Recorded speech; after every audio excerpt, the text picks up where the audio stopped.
So Jehu the son of Jehoshaphat the son of Nimshi conspired against Joram. Now Joram had kept Ramoth-Gilead, he and all Israel, because of Hazael king of Syria. But King Joram was returned to be healed in Jezreel of the wounds which the Syrians had given him when he fought with Hazael king of Syria. And Jehu said, If it be your minds, then let none go forth, nor escape out of the city to go to tell it in Jezreel. So Jehu rode in a chariot and went to Jezreel, for Joram lay there. And Ahaziah king of Judah was come down to see Joram. And there stood a watchman on the tower in Jezreel, and he spied the company of Jehu as he came, and said, I see a company! And Joram said, Take a horseman and send to meet them, and let him say, Is it peace? So there went one on horseback to meet him, and said, Thus saith the king, Is it peace? And Jehu said, What hast thou to do with peace? Turn thee behind me. And the watchman told, saying, The messenger came to them, but he cometh not again.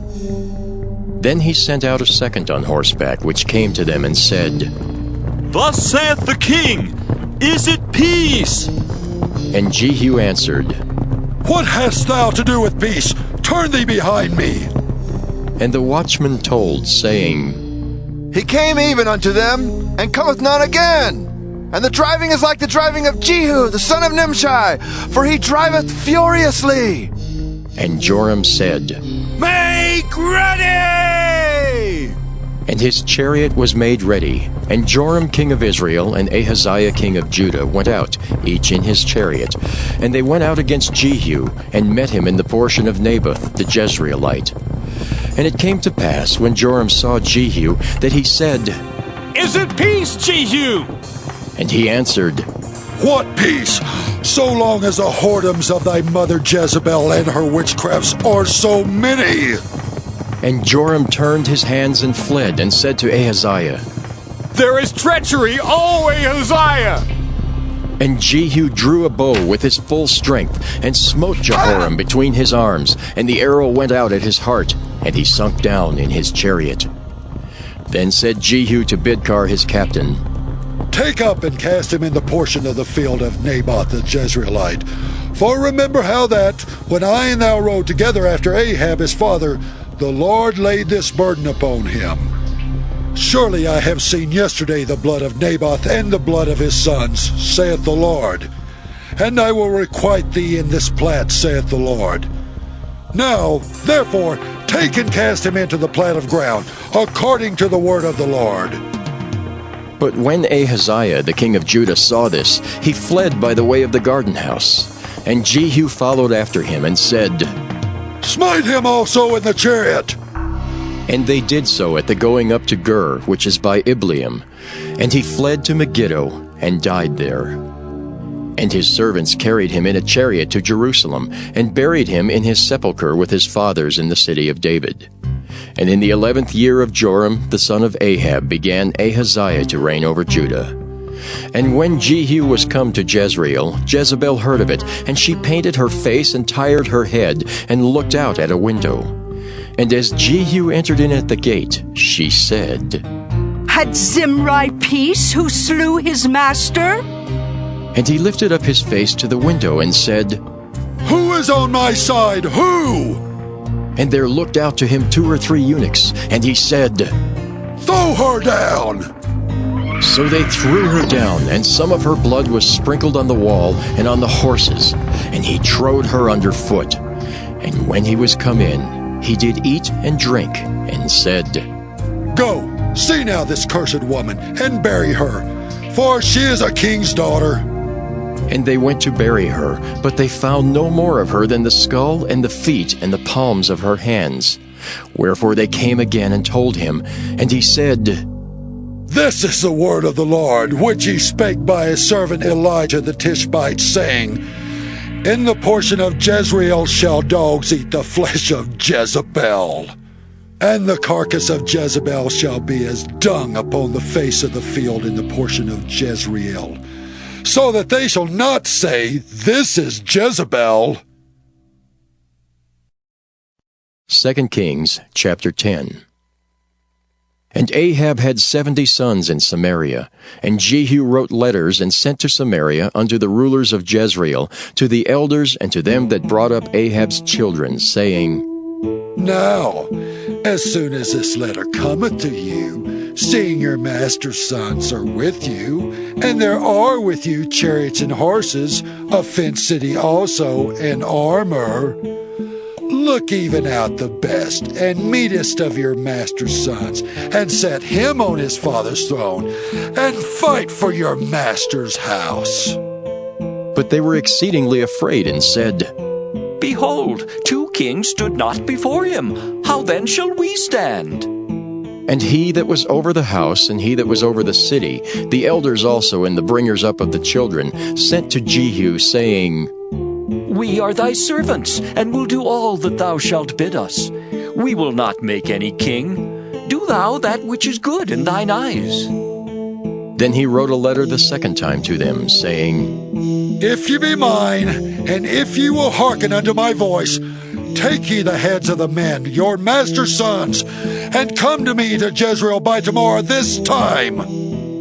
Now the king's sons, being 70 persons, were with the great men of the city which brought them up. And it came to pass, when the letter came to them, that they took the king's sons and slew 70 persons, and put their heads in baskets, and sent him them to Jezreel. And there came a messenger and told him, saying, They have brought the heads of the king's sons. And he said, Lay ye them in 2 heaps, at the entering in of the gate, until the morning.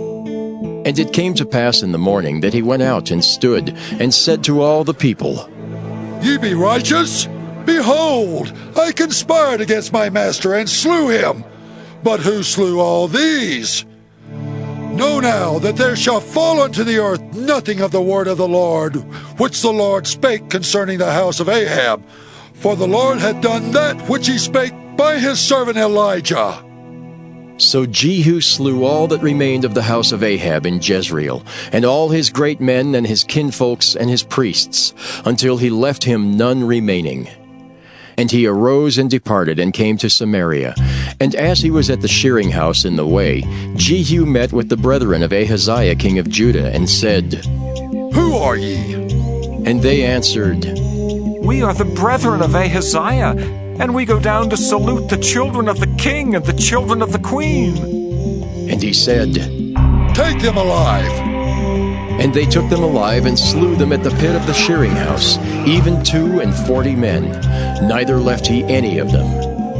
And when he was departed thence, he lighted on Jehonadab the son of Rechab, coming to meet him. And he saluted him, and said to him, Is thine heart right, as my heart is with thy heart? And Jehonadab answered, It is? If it be, give me thine hand. And he gave him his hand, and he took him up to him into the chariot. And he said, Come with me, and see my zeal for the Lord. So they made him ride in his chariot. And when he came to Samaria, he slew all that remained unto Ahab in Samaria, till he had destroyed him, according to the saying of the Lord which he spake to Elijah.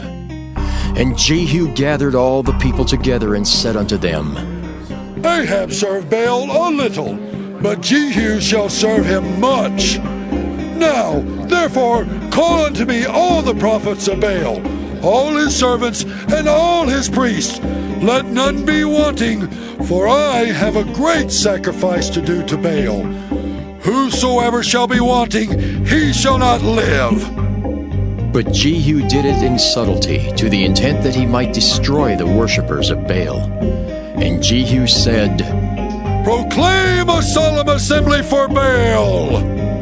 And they proclaimed it. And Jehu sent through all Israel, and all the worshippers of Baal came, so that there was not a man left that came not. And they came into the house of Baal, and the house of Baal was full from one end to another. And he said unto him that was over the vestry, Bring forth vestments for all the worshippers of Baal.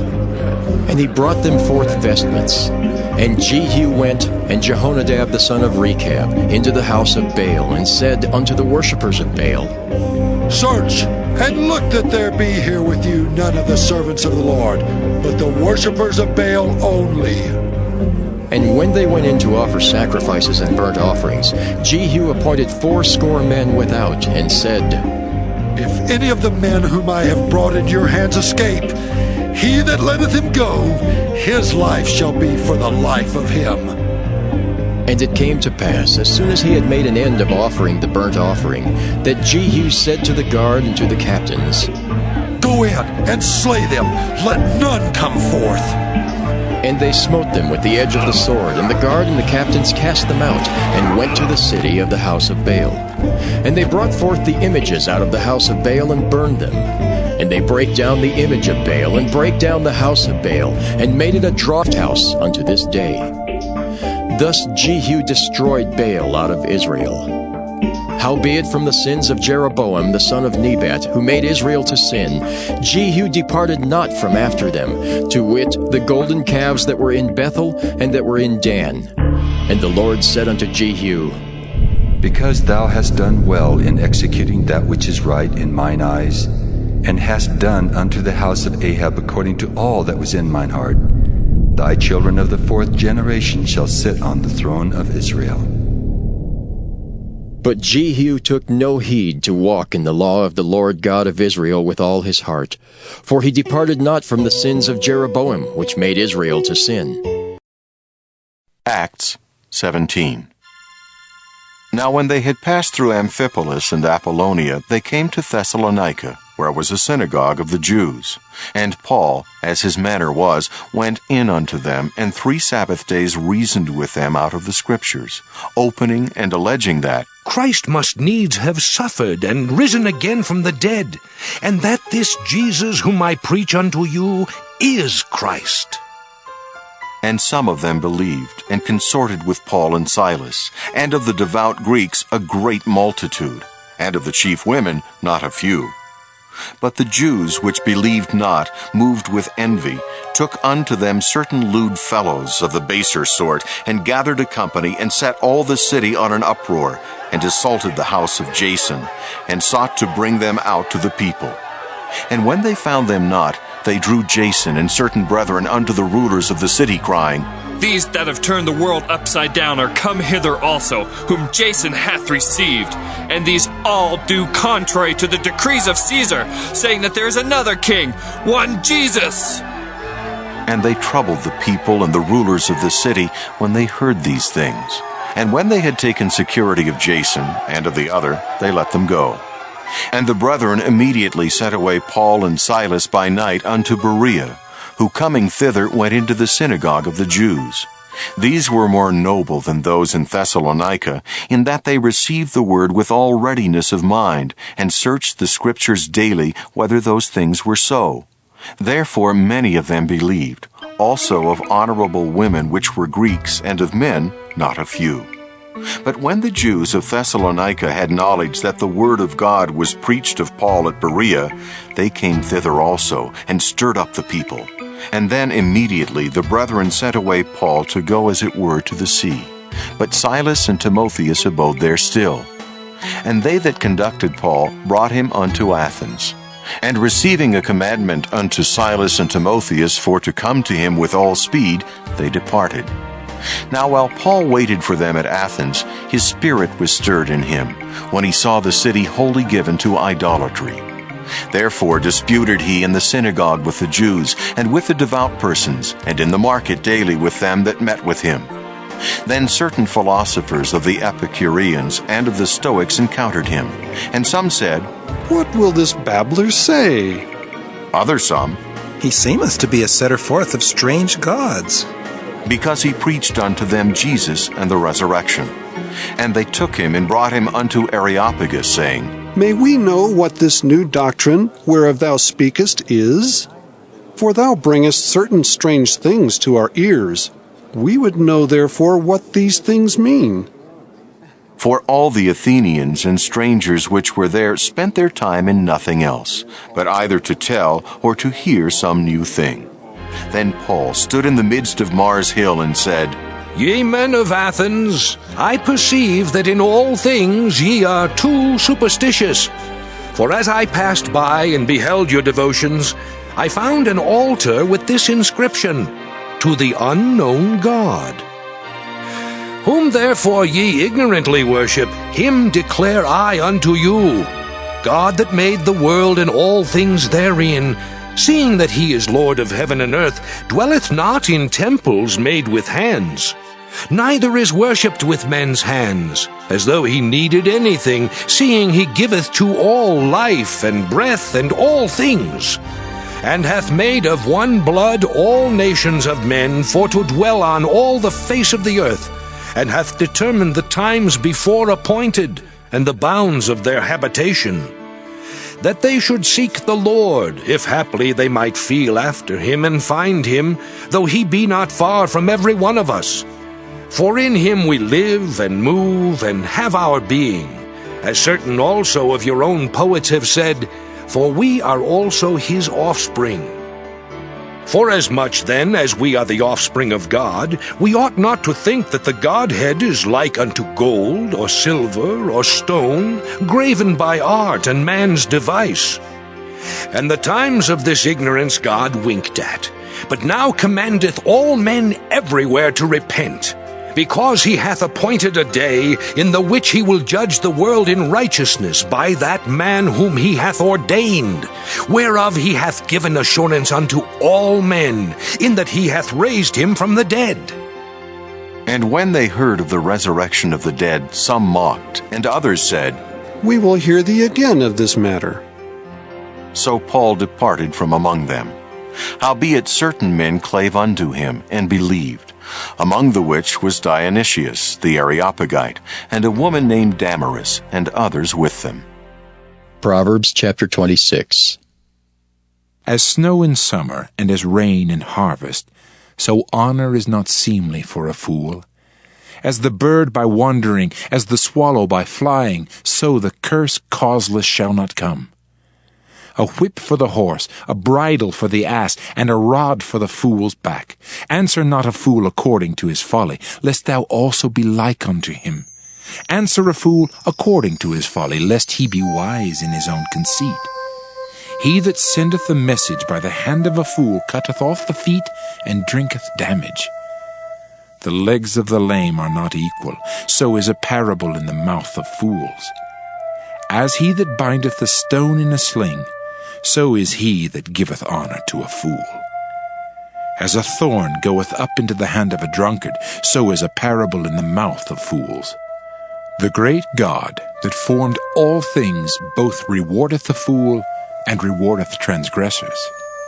As a dog returneth to his vomit, so a fool returneth to his folly. Seest thou a man wise in his own conceit? There is more hope of a fool than of him. The slothful man saith, There is a lion in the way, a lion is in the streets. As the door turneth upon his hinges, so doth the slothful upon his bed. The slothful hideth his hand in his bosom. It grieveth him to bring it again to his mouth. The sluggard is wiser in his own conceit than 7 men that can render a reason. He that passeth by, and meddleth with strife belonging not to him, is like one that taketh a dog by the ears. As a madman who casteth firebrands, arrows, and death, so is the man that deceiveth his neighbor, and saith, Am not I in sport? Where no wood is, there the fire goeth out. So where there is no talebearer, the strife ceaseth. As coals are to burning coals, and wood to fire, so is a contentious man to kindle strife. The words of a talebearer are as wounds, and they go down into the innermost parts of the belly. Burning lips and a wicked heart are like a potsherd covered with silver dross. He that hateth dissembleth with his lips, and layeth up deceit within him. When he speaketh fair, believe him not, for there are 7 abominations in his heart, whose hatred is covered by deceit. His wickedness shall be showed before the whole congregation. Whoso diggeth a pit shall fall therein, and he that rolleth a stone, it will return upon him. A lying tongue hateth those that are afflicted by it, and a flattering mouth worketh ruin. Psalm 126, a song of degrees. When the Lord turned again the captivity of Zion, we were like them that dream. Then was our mouth filled with laughter, and our tongue with singing. Then said they among the heathen, The Lord hath done great things for them. The Lord hath done great things for us, whereof we are glad. Turn again our captivity, O Lord, as the streams in the south. They that sow in tears shall reap in joy. He that goeth forth and weepeth, bearing precious seed, shall doubtless come again with rejoicing, bringing his sheaves with him. Psalm 127, a song of degrees for Solomon. Except the Lord build the house, they labor in vain that build it. Except the Lord keep the city, the watchman waketh but in vain. It is vain for you to rise up early, to sit up late, to eat the bread of sorrows, for so he giveth his beloved sleep. Lo, children are an heritage of the Lord, and the fruit of the womb is his reward. As arrows are in the hand of a mighty man, so are children of the youth. Happy is the man that hath his quiver full of them. They shall not be ashamed, but they shall speak with the enemies in the gate. Psalm 128, a song of degrees. Blessed is every one that feareth the Lord, that walketh in his ways. For thou shalt eat the labor of thine hands. Happy shalt thou be, and it shall be well with thee. Thy wife shall be as a fruitful vine by the sides of thine house, thy children like olive plants round about thy table. Behold, that thus shall the man be blessed that feareth the Lord. The Lord shall bless thee out of Zion, and thou shalt see the good of Jerusalem all the days of thy life. Yea, thou shalt see thy children's children, and peace upon Israel. Psalm 129, a song of degrees. Many a time have they afflicted me from my youth.